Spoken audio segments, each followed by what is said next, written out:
usage of newsfeed shot up. And not to mention, the only reason that 10% of the user base were able to join this group is because they saw it on newsfeed. They wouldn't have been aware of the fact that this I hate the newsfeed group existed if not for the fact that they were on newsfeed all day long and checking it out and being made aware of things. And so Mark made a tough call then, but it was absolutely the right one, where he said, even though people are saying they hate it, their behavior is telling us that there's something valuable here. And we, instead of just rolling it all the way back, as many people were at the company were saying, look, we should roll it back. People hate it. We got to give them what they want. He said, no, let's just listen to what their concerns are. Their concerns are that they want more control over which stories get published or not. Let's just build that. And so we had a team hack on it for like overnight, and they introduced, a bunch of controls for what appears on newsfeed, and newsfeed stayed and thrived and continued to grow. Okay. So that's 2 stories now where we trusted our instinct and it totally worked out. Eventually, this method started to fail. I think this was about 2 or 3 years after I joined, and we had a series of other types of, what we thought were, again, marquee events that we were going to ship. One of them was called Graph Search, right? And it was the idea that you could, instead of just searching by keyword, I could say, show me photos of Amit from 2017 and just get all the photos. It was sort of like a smart, graph query oriented search.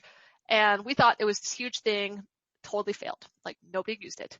There was like 2 other projects like that, where we thought it was amazing, it came up with it intuitively, and they totally failed.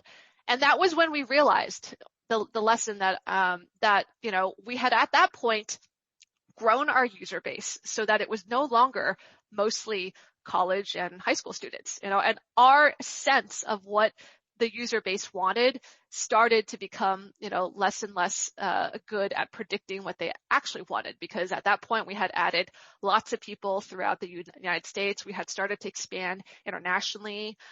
We had some people who are less savvy, technically speaking, when they came onto the site. And that was when we realized we really had to change our method of product development. We had to become much more rigorous about understanding the pulse of the user base instead of relying so much on our own intuition. That was also when we decided that we needed to start testing stuff much earlier and not just one day flip the switch and say, hey, here's this feature for everyone. But we needed to, make sure it goes to a small market first and we see how they react, and we make sure that it's good before we, turn up the switch. Very interesting. I want to kind of drill down later into the role of data versus gut, and kind of you already alluded to that. I want to go back to the photo tagging feature, and particularly in a large, rapidly growing brand such as Facebook, even back, 12 years ago, 13 years ago, which is that how do you pick what to build or not build? And I found this interesting kind of framework that I saw you speak about, which is, how do you, how a Facebook designer thinks, and it has 3 questions. What people problem are we solving? How do we know it's a real problem? And how will we know if we've solved for it? Certainly the first 2 are pretty relevant. But when you're being inundated with, let's do photo tagging, let's do newsfeed, let's do like button, and I'm sure there were like a million other things. How do you pick what to do, both as a combination of gut and data? If you can talk us through that. And this is, again, more relevant. I mean, trying to apply it to more early stage or early growth companies today. Yeah, and I go back to that framework all the time because I think it's a simple way to kind of think about, and good ideas, right? Good ideas for features, for products come from everywhere. They come from observing someone using their product. They come from, internal engineers, PMs, designers, like everybody has ideas. And so we go back to that framework of, ultimately, it used to be what would happen is that sometimes someone would say, hey, I've got a great idea for a product. We should do X. And before we get into thinking about X, what is X? Is X, how should you implement X, or what should it look like? That's where the first question that you just quoted kind of came in, right? That instead of focusing on the solution, we first need to ask ourselves, well, what problem are people having? And let's just make sure we really understand that problem, because we can't just go into the solution if we don't quite have alignment on what is the actual problem, right? And the second question helps us understand the priority of that problem. So the second question is, how do we know it's a real problem? And maybe another way to think about it is how big of a problem is it, right? Because is it just a problem for you? Like, are you this like special niche user that's, very techie, and you really want it to work a certain way, but you're like one of 10 people who want that? I mean, that's a real problem for you perhaps, but it's just not a real problem in the sense of like many people have this problem, right? So the second question is meant to try and help us quantify what is the, let's say, depth or extent or scope of how bad this problem is. And ideally, we can pick on the things that are real problems, that we can understand them, and are like pretty big opportunities or big problems that, when you give people a solution or you give people a better way, they're just like, yes, that's absolutely what I want. And, that really resonates with me. So those two questions are sort of meant to help us with that level of prioritization. And then the third question, how will we know if we've solved it, is to try and keep us honest on what behaviors or what would we see that would give us indication that whatever we came up with was successful.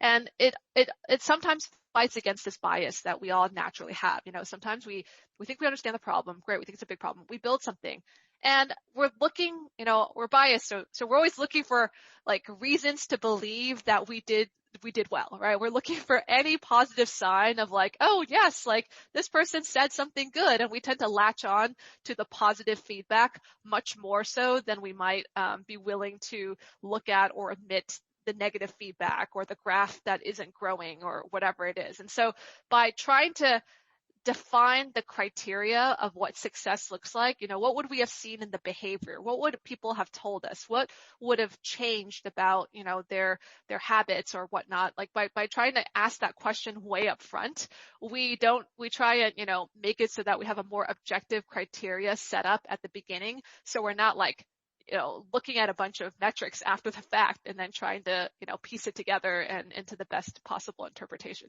Right. So the question is on the first one, and I often get this pushback and I really hate it, right? Which is, hey, look, if it's a latent problem, people don't even know that they have a problem, right? Like the classic Steve Jobs thing or whatever, saying, I can see that you have this problem, but you don't even know it yet. Any thoughts on that? Because even like your profile idea, right? I mean, you saw it because every day you would go to different people's walls and see what had changed and stuff like that. But often people may not realize that I want to know what has changed in my friend's profile or what's happening in the world or what's happening in the newsfeed. So any thoughts on uncovering sort of more latent problems, or you just experiment? You're absolutely right that, if I just go and ask a user, hey, what problems do you have? And then they might list a couple things, but they may actually have a lot of opportunity in their daily lives that they don't know maybe to call it a problem, or they can't imagine what a better solution might look like. And so I do agree that oftentimes you're not going to get maybe the best ideas for things just by asking people. I mean, you should ask and you'll get some signal, right? Especially the stuff that's obviously broken, but not all of the best product ideas come from what people say explicitly that they have a problem with. I think there's another way to look at what are opportunities or problems, which is by observation and by, for example, if you shadow someone for a day and you look at what they're actually doing, you as a third party observer may recognize that some things that they're doing is slow, it's inefficient, or like, geez, like they're like, were you aware that technology could help you automate all of this stuff and save you like, 30 minutes? And so I do think that that's why, user research, especially the kind of research where, ethnographic research, where you just actually watch people, or you try to understand how they live their day-to-day life, or how they, or if you are researching your own product, how it is that they incorporate your product into their daily lives, right? And that just oftentimes quietly watching can give you a ton of inspiration that can augment what you ask them and what they explicitly tell you they wish could be better about your product. But this is also where we get into things like looking at data, which I know we'll talk about soon. Oftentimes, if you look at the data, it could also present opportunities, right? If you find that there's a huge drop off in a funnel between steps B and C, it's probably something for you to look into. Like, why are people dropping off there? Is that expected? Is that not? Let's go into it. And you may find opportunities to improve whatever is the user experience